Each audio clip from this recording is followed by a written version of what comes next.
All right. So let us look at another concept in Python, that is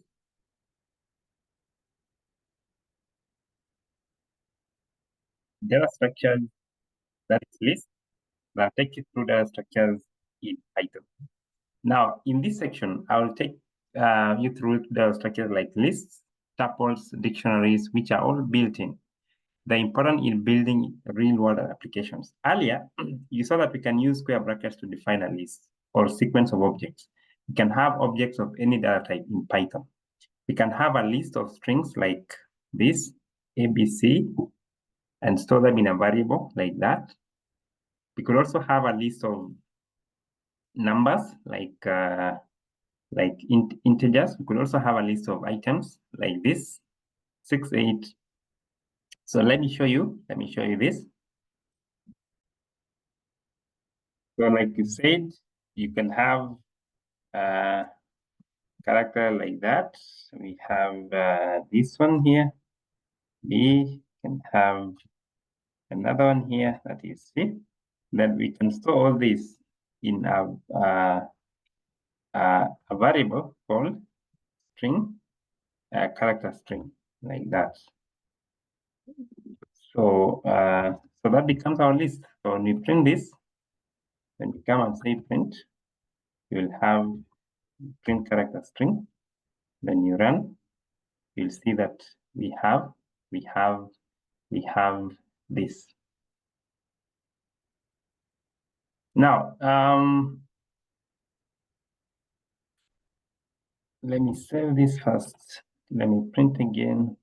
We have ABC. Sorry for that. Now, you could also have, we say that we could also have characters like this, where we have a matrix.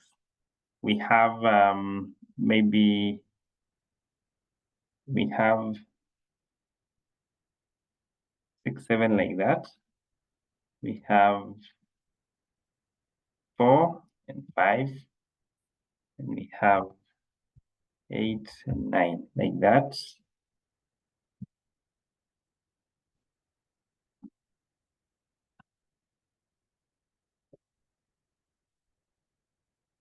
So that becomes a matrix.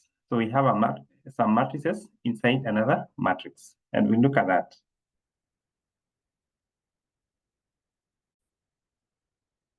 Now, let me show you how this is used. Let us say I wanted to print 100 zeros. This would be tedious.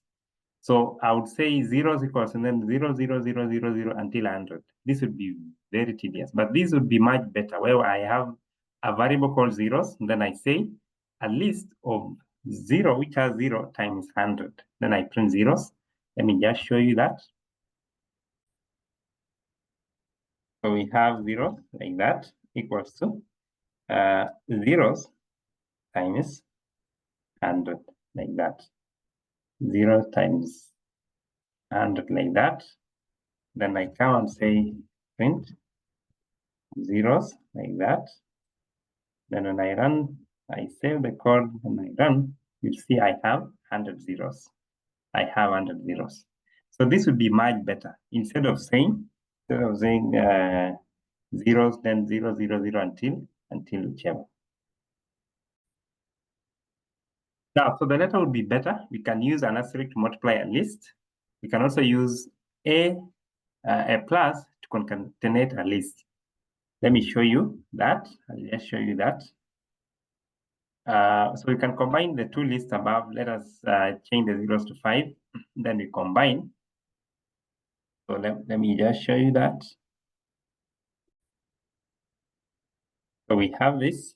Then combine equals zeros plus character string. Then I say print this. When I say print this, I save this. Let me clear the screen. Then I print. When I run the program, you see I have this. So I have zeros. Then I can let me even let us remove this like that. Let us make this to 5 like that. Let us also remove that like that.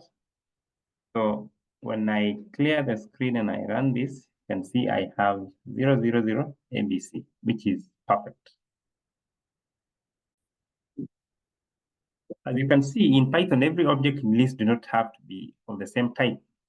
They can be of different types.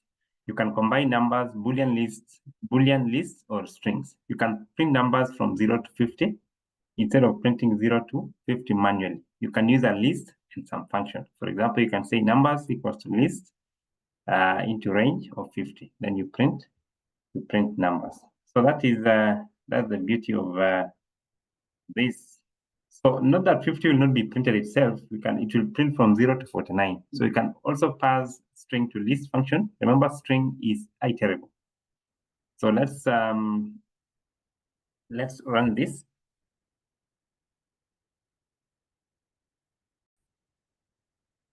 So we have this, my string equals to list. Then I want us to print this. So my string equals to list times list into hello everyone. Then we print my string. This is the output. When you print that, you'll get hello world. Remember, it is iterable. It will take every character in that string and then print it individually as a list. So in other words, we are converting what we have in this list. I mean, what we have in this string to be a list. So you can see we have square brackets here. Then every character in that list will be converted into a member or an item of that list. So after defining a list in Python, you can make use of length function to get the number of items in the list. For example, you can say print length into brackets my string. In the next lectures, we'll look at other operations in the list.